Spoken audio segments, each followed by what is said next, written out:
ఎంత 630 మంది ఎప్పుడో ఒకసారి పోయిన సంవత్సరం 19 సంవత్సరం పనిచేసారు. ఇప్పుడు ఎంతమంది వస్తారు? 160 మంది వస్తారు. ఈ చర్యలు ఎంతమంది పని చేయొచ్చు? 1000 మంది చేయొచ్చు, 10,000 మంది చేయొచ్చు, 50,000 మంది చేయొచ్చు, ఇంతమంది పని చేయొచ్చు. నేనేమంటున్నా, మీరు ఎట్లా పనికి వచ్చింది ఒక 3 4 10 మంది వస్తారు.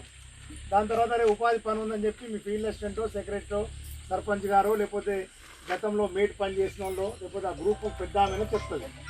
నేనేమంటున్నా, ఇటు 5 ఇల్లు అటు 5 ఇల్లు మీరు టచ్ చేస్తే ముంగడున్న వాళ్ళు వాళ్ళు కూడా రావచ్చు. ఇంత పెద్ద చెరువు ఉన్నది, రైతులకు మట్టి అవసరం ఉంటుంది. మీలో కూడా రైతులు చాలామంది ఉన్నారు, మట్టి అవసరం ఉంటుంది. తర్వాత పని కూడా మనకు ఏమంటారు, మనకు కొలత ప్రకారం చేసుకొని వచ్చి మనం చెట్టు కింద కూడా కూర్చోడానికి అవకాశం ఉంది. కాబట్టి నేనేమంటున్నా, వీలైనంత మేరకు మళ్ళీ జూన్లో ఒకసారి వర్షాలు పడితే ఎవరి పని వాళ్ళు చేసుకుంటాం. పొలం పనులు ఉంటాయి, మీరు కూడా పొలం కోతారు. మీకు 10 గుంటలో 20 గుంటలో ఎకరమో 2 ఎకరాల్లో ఉంటుంది. కాబట్టి మనమే తినడం కాదు, సర్కార్ పైసలు అందరూ ఊర్లో తినాలని నా కోరిక. కాబట్టి మొన్నదాకా 78 మంది వచ్చారు.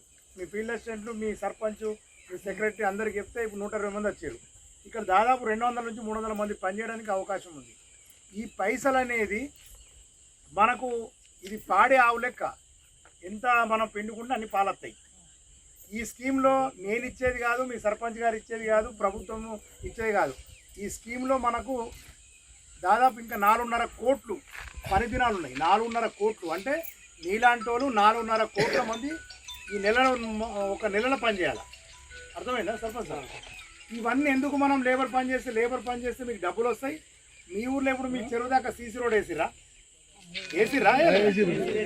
అటువంటి పనులు అంటే ఒక 100 రూపాయలు ఖర్చు పెడితే అందులో 40 రూపాయలు మనం మెటీరియల్ కాంపోనెంట్ కింద తీసుకోవచ్చు. ఇట్లా రోడ్లు, స్కూల్ బిల్డింగ్స్, అంగన్వాడీ బిల్డింగ్స్, తర్వాత ఏవైతే మన స్ట్రక్చర్ సంబంధించిన మహిళా సంఘాలు ఉన్నారు. ఇక్కడ మహిళా సంఘాలు ఉన్నారు కదా, మీకు వివో బిల్డింగ్ ఇచ్చిన ఇలా వాడేడు ఉన్నాయా? ఒక బిల్డింగ్ వచ్చింది కదా, ఉన్నారా? ఆ వివుల సంఘంలో ఉన్నారా? అది కూడా ఉపాధి హామీ కింద ఇస్తున్నాం మీకు. ఇక్కడ అదొకటి అది పెడుతున్నాం, దాని పేరేంటి, వర్క్ షెడ్ పెడుతున్నాం. అందులో ఏమన్నా మనం ఒక షెడ్ వేసి ఎవరైనా అందులో కంబైన్డ్గా పని చేసుకుందాం ఏదైనా అనుకుంటే కూడా అటువంటి వర్క్ షెడ్ కూడా ఉపాధి హామీ పథకంలో మనం ఇవ్వడం జరుగుతుంది. కాబట్టి నేను చెప్పే పాయింట్ ఏంటంటే, మీరందరూ ఇంకో 10 మందికి చెప్పి ఆ చిరంజీవి సినిమా ఉండేవాడు, నేను ఒక ఇద్దరికి సాయం చేయాలా, ఆ ఇద్దరికి సాయం చేయాలా, ఆ ఇద్దరు ఇంకొకరు సాయం చేయాలా, అవునా కాదా?